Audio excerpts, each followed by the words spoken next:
নমস্কার, আমি পূর্ণ চক্রবর্তী। স্বরচিত কবিতার দুর্ঘটনা থেকে বাঁচার উপায়। রাস্তাঘাটে আপনারা সকলেই চালাবেন গাড়ি, সেটা খুবই সাবধানে। একটা গাড়ি থাকবে কমপক্ষে আরেকটা গাড়ি থেকে 20 ফুট ব্যবধানে। সোফা বা গাড়ির সিট কভারের কাপড় এখন দেখা যায় ভেলভেট।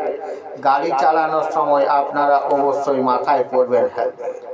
গাড়ি কেনার জন্য টাকা জোগাড় করতে আমাদের সকলের হয়ে থাকে কষ্ট। গাড়ির গতি বাড়াতে গিয়ে আপনারা নিজের জীবনটাকে করবেন না নষ্ট।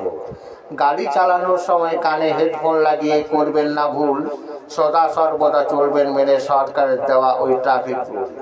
ঘর থেকে গাড়ি নিয়ে বের হবেন যখন, গাড়ির কাগজপত্র রাখবেন সাথে।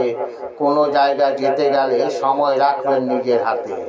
আপনারা যেখানেই যান না কেন, নিজের কাজে হোক বা বেড়াতে, কথাগুলো যদি চলেন মেনে, অবশ্যই দুর্ঘটনা পারবেন এড়াতে।